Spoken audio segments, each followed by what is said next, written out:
नमस्कार और एक बार फिर से आप सभी लोगों का स्वागत है अपने इस यूट्यूब चैनल जिसका नाम है कंप्यूटर जी। और आज के अपने इस लेक्चर में हम देखने जा रहे हैं अपने M4R5 का आखिरी चैप्टर। ये चौथा पेपर आज हमारा ख़त्म होने वाला है इस लेक्चर के बाद। और अगर इस चैप्टर की बात करें तो इस चैप्टर का नाम है soft skill personality development. Sir ये तो IoT से रिलेटेड है ही नहीं, सही बात है, ये आपके IoT से रिलेटेड नहीं है, लेकिन फिर भी आपके चौथे पेपर में ये आखिरी चैप्टर के तौर पे रखा गया है। ये आपके एग्जाम के पर्पस से तो इम्पोर्टेंट है ही साथ भविष्य में आप कुछ भी करने जा रहे हैं उसके लिए भी ये चैप्टर इम्पोर्टेंट है ही, क्योंकि पर्सनालिटी डेवलपमेंट की ज़रूरत तो सभी लोगों को है। इसके बिना तो कोई काम नहीं बनना है, आपका कोई भी काम बिना इसके आप नहीं कर सकते हैं। इसके बाद चलिए समय को न बर्बाद करते हुए अपना चैप्टर शुरू करते हैं और सबसे पहले देखते हैं पर्सनालिटी डेवलपमेंट क्या चीज़ होती है। तो अगर शब्द को ही हम पकड़ के चलें कि सबसे पहला शब्द क्या है, पर्सनालिटी, और फिर क्या है, डेवलपमेंट है। पर्सनालिटी का क्या मतलब होता है? पर्सनालिटी मतलब होता है व्यक्तित्व, और डेवलपमेंट मतलब क्या होता है, उसका विकास करना।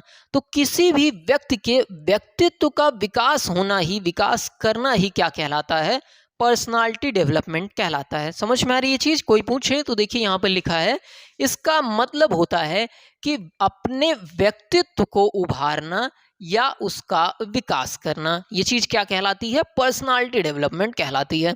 अब कई लोग पर्सनालिटी डेवलपमेंट को किसी खास चीज से जोड़ के देखते हैं, लेकिन यहाँ पर समझने वाली बात यह है कि जो आपकी पर्सनालिटी होती है वो किसी एक चीज से मिलकर नहीं बनी है, इसमें कई सारी चीजें होती हैं। जैसे यहाँ पर देखिए, आपका बिहेवियर, एटीट्यूड, प्रेजेंटेशन मेथड, लोगों से बात करने का तरीका, और बहुत सारी चीजें इसमें मिक्स होती हैं। ऐसा कोई एक चीज नहीं है जो पर्सनालिटी को बता सके। आगे देखिए, पर्सनालिटी डेवलपमेंट से आप अपने स्वभाव और व्यवहार में काफी सुधार आता है। यह केवल आप पर ही पॉजिटिव इफेक्ट नहीं डालता, मतलब पर्सनालिटी आपकी अच्छी हो तो इससे आप पर ही फर्क नहीं पड़ता है। आप अगर किसी से मिल रहे हैं, किसी इन्वायरमेंट में जा रहे हैं, तो उस इन्वायरमेंट में भी इसका पॉजिटिव इफेक्ट पड़ता है। देखिए, कई लोग जब कहीं पे पहुंचते हैं तो उनके आने भर से ही चीज़ों में पॉजिटिव बदलाव आ जाता है। और कई लोग ऐसे भी होते हैं जिनको देखते ही आपके अंदर एक निगेटिविटी या माहौल में एक निगेटिविटी आ जाती है, कभी ये आ गए हैं तो माहौल को ख़राब कर ही देंगे। और ये सब किस चीज़ से होता है? ये सारी चीज़ें होती हैं पर्सनालिटी के द्वारा। समझ में आ गई होगी इतनी चीज़? चलिए आगे की तरफ बढ़ते हैं और चैप्टर के पहले टॉपिक के साथ हम शुरुआत करते हैं कि आखिरकार पर्सनालिटी होती क्या है। तो सबसे पहले देखते हैं क्या लिखा हुआ है।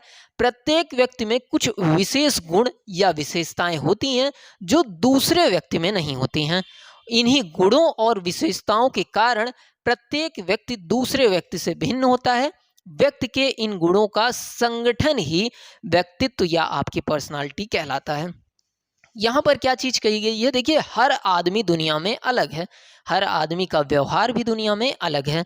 और वो किन कारणों से है? वो अपने अलग अलग व्यवहार के कारणों से है। मतलब समझिए, हर आदमी अपने कुछ गुणों के कारण अलग तरीके से बर्ताव करता है, और उन्हीं गुणों को जब एक साथ हम देखते हैं तो उसी को हम क्या कहते हैं? पर्सनालिटी कहते हैं। वही चीज यहाँ पर समझाई गई है। अब यहाँ पर कहा गया है, इसके अध्ययन के दो मुख्य दृष्टिकोण हैं। मतलब अगर आपको पर्सनालिटी को पढ़ना है तो दो तरीके से आप पढ़ सकते हैं। पहला आपका मनोवैज्ञानिक है, साइकोलॉजिकल है। दूसरा आपका सामाजिक है, सोशियोलॉजिकल है। ठीक है, मनोवैज्ञानिक और सोशियोलॉजिकल मतलब आपका सामाजिक भी, दो तरीके से आप पर्सनालिटी का अध्ययन कर सकते हैं। यहाँ पर यह बात कही गई है। आगे की तरफ बढ़ते हैं और यहाँ पर बात करते हैं डिटर्मिनेंट्स ऑफ पर्सनालिटी। डिटर्मिनेंट्स मतलब कि पर्सनालिटी जो होती है वो कुछ चीज़ों पे निर्भर करती है।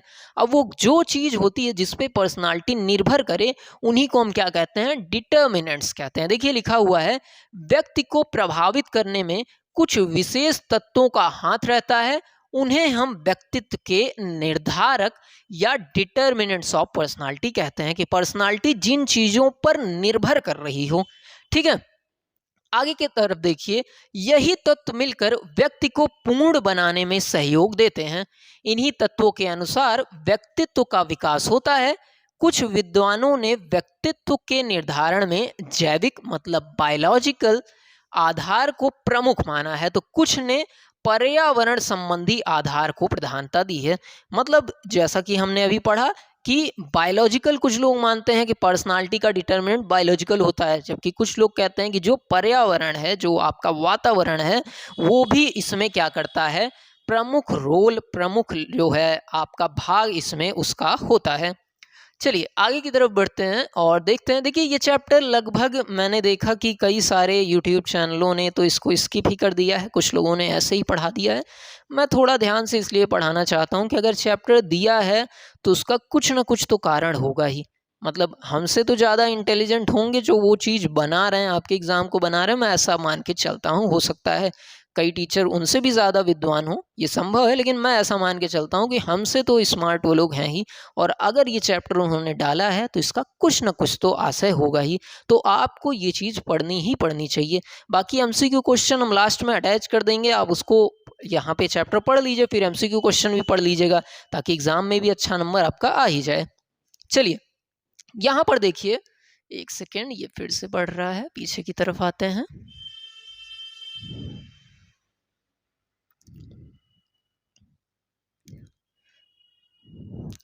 चलिए यहाँ पर है बायोलॉजिकल डिटर्मिनेंट, मतलब कि जो आपके बायोलॉजिकल डिटर्मिनेंट हैं वो क्या क्या हैं। तो यहाँ पर देखिए हेरिडिटी है, इसके बाद देखें तो इंडोक्राइन ग्लैंड्स हैं, इसके बाद देखें तो बॉडी शेप एंड हेल्थ है, और आखिरी में हमारी बॉडी केमिस्ट्री है। ये हमारे बायोलॉजिकल डिटर्मिनेंट्स हैं जो हमारे पर्सनालिटी को प्रभावित करते हैं। आगे की तरफ बढ़ रहे हैं और इसके बाद जो दूसरा डिटर्मिनेंट है उसकी बात की गई है, इन्वायरमेंट डिटर्मिनेंट। मतलब जो इन्वायरमेंट डिटर्मिनेंट हैं वो कौन कौन से हैं, तो यहाँ पर देखिए पहला आपका प्राकृतिक है, दूसरा सामाजिक है, और तीसरा अगर आप देखें तो आपका सांस्कृतिक डिटर्मिनेंट है। कौन कौन से, प्राकृतिक, सामाजिक और फिर आपका सांस्कृतिक डिटर्मिनेंट आता है। ये तीन तरीके के डिटर्मिनेंट हैं जो आपकी पर्सनालिटी पे फर्क डालते हैं, और ये आते हैं आपके इन्वायरमेंट डिटर्मिनेंट के अंदर। इससे एमसीक्यू क्वेश्चन भी बन सकता है, ध्यान से एक बार देख लीजिएगा। चलिए आगे की तरफ बढ़ते हैं और देखते हैं अपनी दूसरी स्लाइड। यहाँ पर सेल्फ अवेयरनेस की बात की गई है, और ये शब्द आपने सुना ही सुना होगा कि ये आदमी अपने लिए बहुत ज़्यादा अवेयर है, इसके अंदर सेल्फ अवेयरनेस बहुत ज़्यादा है।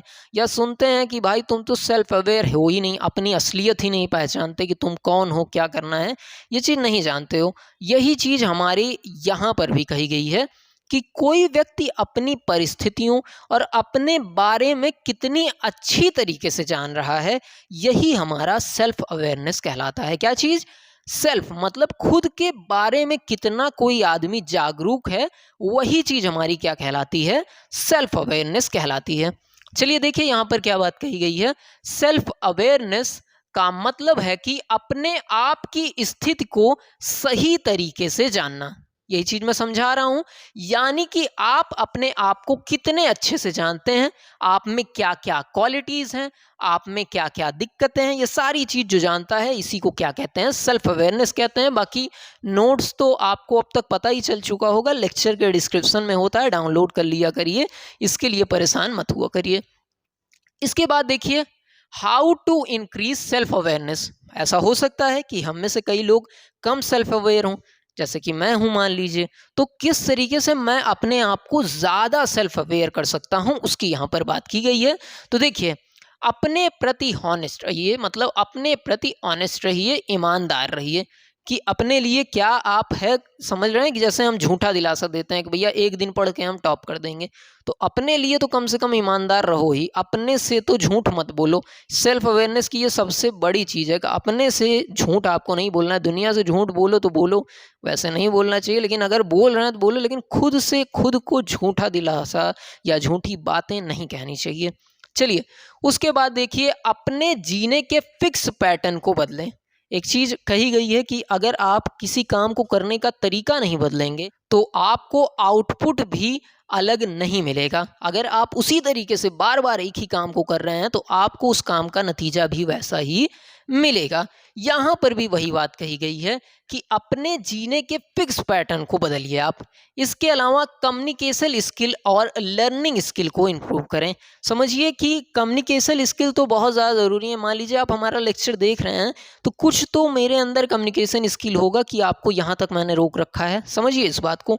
अगर यही मेरे अंदर थोड़ा सा कम होता तो क्या आप इस लेक्चर को यहाँ तक देख रहे होते? बिल्कुल नहीं देख रहे होते। तो कम्युनिकेशन स्किल हर जगह पर ज़रूरी है, सिर्फ इस वीडियो की ही बात नहीं है। आप कहीं भी किसी से भी बात कर रहे हो, किसी पर्पस, बिजनेस, क्लास या किसी चीज़ के लिए बात कर रहे हो, कम्युनिकेशन स्किल तो आपकी ज़रूरी है ही। इसके अलावा बात की गई है लर्निंग स्किल की, उसको भी बढ़ाना ज़रूरी है। इसके अलावा एम्पैथी डेवलपमेंट करें और आखिरी में लाइफ में नई चीज़ों को ऐड करें। ये तो सबसे महत्वपूर्ण है। हमें जीवन में हमेशा नई नई चीज़ों को ऐड करना चाहिए, क्योंकि इस पड़ाव पे जब हम रहते हैं, मान लीजिए 20 से 25 साल में, तो हमें नहीं पता होता है क्या चीज़ हमारे लिए काम कर जाएगी और किस चीज़ से हमारी ज़िंदगी बदल जाएगी। इसको हमेशा दिमाग में बैठाइए। आपको जो भी चीज़ मौका लगे पॉजिटिव वे में, ये नहीं कि कुछ जाके क्राइम ही कर रहे हैं, पॉजिटिव वे में जो भी मौका लगे हमें ट्राई करते रहना चाहिए, ताकि हम जिंदगी के नए आयामों को देख सकें, कुछ नई चीज़ों को हासिल कर सकें। ये तो छोटी सी चीज़ है जो आपको पता ही होनी चाहिए। इसके अलावा मोटिवेशन की बात की जाए तो आपको पता ही होगा, मोटिवेशन का एक हिंदी में मतलब समझना चाहें तो किसी काम को करने के प्रति हमारी कितनी इच्छा है, वही मोटिवेशन कहलाता है। क्या चीज़? कोई काम आपको करना है और आप खुद से कितना सजग हैं, खुद से आपकी कितनी इच्छा है उस काम को करने की, यही होती है मोटिवेशन। समझिए यहाँ पर मोटिवेशन का मतलब किसी भी काम या किसी भी मोटिव को पूरा करने की इच्छा को और इंक्रीज करना है। ठीक है, कोई आपकी इच्छा है, उसको जितना आप बढ़ा पा रहे हैं वही आपका मोटिवेशन है। इसको बहुत बार आपने देखा भी होगा, सुना भी होगा। मोटिवेशन का मतलब आप समझते होंगे, मैं ये मान रहा हूँ। मोटिवेशन वीडियो तो देखे ही होंगे, समझ रहे हैं कि नहीं? मोटिवेशन में क्या करते हैं, आपको कोई काम करने का मन हो ना हो, वो आपकी इच्छा को बढ़ा देते हैं कि कुछ समय के लिए आप मोटिवेट हो जाते हैं, आप उस काम को करने के इच्छुक हो जाते हैं, चाहे आप जैसे भी हों। तो ये चीज़ मोटिवेशन होती है। इसको मैं बहुत ज़्यादा एक्सप्लेन इसलिए नहीं कर रहा हूँ कि आपने कहीं ना कहीं तो इसको देखा सुना हो ही। इंपॉर्टेंस ऑफ मोटिवेशन की बात की जाए कि मोटिवेशन होना क्यों ज़रूरी है, तो इससे आपकी क्वालिटी बढ़ती है, सोसाइटी आपकी बेटर होती है, इम्प्रूव द एजुकेशन स्टैंडर्ड। इसके अलावा ग्रोथ ऑफ इंडिविजुअल, उस आदमी का ग्रोथ होता है। Help to reduce the negativity, आपके अंदर निगेटिविटी ये कम करता है। समझ में आई ये चीज़? आगे की तरफ बढ़ रहे हैं, देखते हैं अपना अगला पॉइंट क्या है। तो सेल्फ डिसिप्लिन क्या होता है, समझिए इस चीज़ को। आप जानते भी होंगे, सेल्फ डिसिप्लिन का मतलब है अपने ऊपर कंट्रोल रखना और आपको खुद को कुछ नियमों के अंदर बांध लेना। यही चीज़ तो सेल्फ डिसिप्लिन होती है कि हमने कह दिया हम 1 घंटे फ़ोन नहीं चलाएंगे तो नहीं चलाएंगे। अपने आप को नियमों में बांधना ही क्या कहलाता है? सेल्फ डिसिप्लिन कहलाता है। ठीक है, सेल्फ मतलब खुद से, डिसिप्लिन मतलब नियम में बांध लेना खुद को। चलिए, building positive personality. Positive personality आप कैसे बना सकते हैं, उसके कुछ पॉइंट हैं। कम्युनिकेशन स्किल को इम्प्रूव करें, लोगों के साथ व्यवहार को अच्छा करें, अपने कॉन्फिडेंस को इंक्रीज करें, ड्रेसिंग सेंस को सुधारें, अपने बॉडी लैंग्वेज को इम्प्रूव करें, अपने अंदर पॉजिटिव थिंकिंग को जागृत करें। देखिए, इस चीज़ को मैं बहुत एक्सप्लेन इसलिए नहीं कर रहा हूँ क्योंकि आपको लगभग चीज़ें यहाँ पर पता ही होंगी, मैं ये मान के चल रहा हूँ। सॉरी, थोड़ा सा बार बार मैं बताता हूँ, कभी डिजिटल बोर्ड की आदत पड़ी नहीं है तो थोड़ा सा अजीब तरीके से मैं पढ़ाता हूँ कभी कभी। चलिए, जेस्चर का क्या मतलब होता है? जो आपके हाव भाव हैं या हाथों के इशारे से जो आप चीज़ बताते हैं या समझाने का आगे प्रयास करते हैं, वो चीज़ क्या कहलाती है? जेस्चर कहलाती है। देखिए, जेस्चर का मतलब होता है इशारा करना या संकेत करना। समझ रहे हैं? बाकी एग्जाम्पल में आपको एक एग्जाम्पल भी दिया है, उससे आप समझ सकते हैं जेस्चर क्या होता है। आगे सेल्फ स्टीम क्या होती है? तो सेल्फ स्टीम क्या है? या स्वयं के बारे में जो हम सोचते हैं वही सेल्फ स्टीम होती है। जैसे बहुत लोग खुद के बारे में बहुत पॉजिटिव सोचते हैं तो उनकी सेल्फ स्टीम वैसी है। कुछ लोग अपने आप को कमतर आंकते हैं तो उनकी सेल्फ स्टीम वैसी है। यहाँ पर देखिए, सेल्फ स्टीम स्वयं का पॉजिटिव या निगेटिव इवैल्यूएशन है। ठीक है, जैसा कि हम अपने बारे में क्या सोचते हैं, क्या देखते हैं और कैसा महसूस करते हैं, यही चीज़ है कि आप खुद के बारे में किस तरीके से महसूस कर रहे हैं, ये चीज़ क्या कहलाती है? सेल्फ स्टीम आपकी कहलाती है। चलिए, आगे की तरफ बढ़ रहे हैं। सेल्फ मोटिवेशन क्या होता है कि आप खुद को कितना एनर्जेटिक, किसी काम के प्रति आप एनर्जेटिक रख पाते हैं, उसको करने की इच्छा आप में जगी रहती है, यही चीज़ क्या कहलाती है, सेल्फ मोटिवेशन कहलाती है। इसमें आपको किसी और की ज़रूरत नहीं पड़ती। जैसे मुझे वीडियो बनाना है तो रोज़ मैं आके वीडियो बना लेता हूँ, इसके लिए मुझे किसी की ज़रूरत नहीं है, ये खुद से ही हम बना लेते हैं। हाँ, एक मोटिवेशन तो ये होता है कि लोग हमें देख रहे हैं, अगर आप जैसे लाइक सब्सक्राइब करते रहते हैं तो धुआंधार वीडियो बनती है।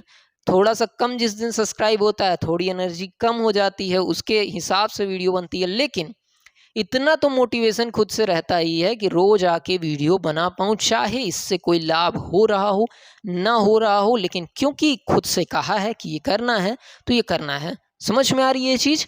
चलिए, आगे की तरफ बढ़ रहे हैं और देखते हैं हमारा टाइम मैनेजमेंट क्या होता है। अब टाइम मैनेजमेंट की अगर बात करें तो नाम में ही देखिए सब कुछ छुपा हुआ है। टाइम क्या होता है? समय होता है। मैनेजमेंट मतलब क्या होता है? उसको किस तरीके से आप व्यवस्थित कर पाते हैं। तो अपने समय को सही तरीके से सदुपयोग कर पाएँ, इसलिए उसकी व्यवस्था करना क्या कहलाता है? टाइम मैनेजमेंट कहलाता है। ये तो सबको ही पता होगा टाइम मैनेजमेंट क्या होता है, और पता होने के बाद भी हम कभी टाइम मैनेज नहीं कर पाते हैं। स्ट्रेस मैनेजमेंट क्या होता है? अगर वीडियो के इस हिस्से तक आप पहुँचे हैं तो इसका मतलब है कि ये कंटेंट आपके काम का था और इससे कुछ लाभ आपको मिल रहा है, तभी यहाँ तक आप इस वीडियो को कंटिन्यू किए हैं। तो अगर आपको चीज़ें समझ में आई हैं तो वीडियो को इस टाइम फ्रेम पे आप इस वीडियो को लाइक कर दीजिएगा और एक अच्छा सा कमेंट कर दीजिएगा, ताकि हमें भी एक मोटिवेशन आपकी तरफ से मिल सके। बाकी चैनल को सब्सक्राइब ना किया हो तो सब्सक्राइब कर दीजिएगा। बढ़ते हैं टॉपिक की तरफ। स्ट्रेस मैनेजमेंट क्या होता है? देखिए, स्ट्रेस एक सामान्य प्राकृतिक क्रिया है, लेकिन दिन प्रतिदिन से जुड़ी समस्याओं जब हमारे ऊपर हावी होने लगती है और हम इसका हल नहीं निकाल पाते हैं, तो स्ट्रेस को हमें मैनेज करना आना चाहिए कि उस जो दबाव है उसको हम किस तरीके से मैनेज कर सकें, और यही सारी चीज़ क्या कहलाती है? स्ट्रेस मैनेजमेंट कहलाती है। स्ट्रेस मैनेजमेंट के द्वारा तनाव को काफ़ी हद तक कम किया जा सकता है। और ये कैसे होता है? आपका जो है सकारात्मक मतलब पॉजिटिव जो दृष्टिकोण है उसके द्वारा तनाव के कारणों से दूर रहना, कि जो चीज़ आपको तनाव देती है या जो इंसान आपको तनाव देते हैं उनसे तो कम से कम दूरी बना के ही रखिए, कि मिलने का कोई फायदा नहीं, दिमाग अलग से नुकसान कर दिए। ठीक है, जीवन में हर घटना को स्वीकार करें, उसमें परेशान ना हो। कोई चीज़ हो गई है तो उसको आप सोच रहे हैं कि कैसे हो गई क्या नहीं, उसको स्वीकार करें और आगे बढ़ें। Etiquettes and manner. अब एटिकेट्स और मैनर क्या होते हैं? देखिए, समझते हैं। जैसे मान लीजिए शिष्टाचार एक शब्द सुना होगा। शिष्टाचार क्या होता है? किस तरीके से हमें बात करनी चाहिए, किस तरीके से बिहेव करना चाहिए, क्या तरीके से हमें बोलना चाहिए, वही शिष्टाचार को यहाँ पर एटिकेट्स एंड मैनर कहा गया है, कि कैसा आपका शिष्टाचार है, नम्रता है, ये सारी चीज़ें इसमें आ जाती हैं। बाकी इस चैप्टर में इतना ही है। नोट्स चाहिए हो डिस्क्रिप्शन में देख लीजिएगा, डाउनलोड कर लीजिएगा। वीडियो को सब्सक्राइब ना किए हो तो कर दीजिएगा, लाइक कर दीजिएगा, कमेंट कर दीजिएगा। बाकी ये आपका चौथा पेपर यहाँ पर हमने ख़त्म कर दिया है। क्वेश्चन लगाने हो तो आपको एंड स्क्रीन पे क्वेश्चन मिल रहे होंगे, वहाँ से क्वेश्चन की आप प्रैक्टिस कर सकते हैं। बाकी कोई और चीज़ चाहिए हो कमेंट में करके मांगिए हमसे, हम उसको प्रोवाइड करने की कोशिश करेंगे। मिलते हैं अगले लेक्चर में, तब तक पढ़ाई करिए। नमस्कार, धन्यवाद।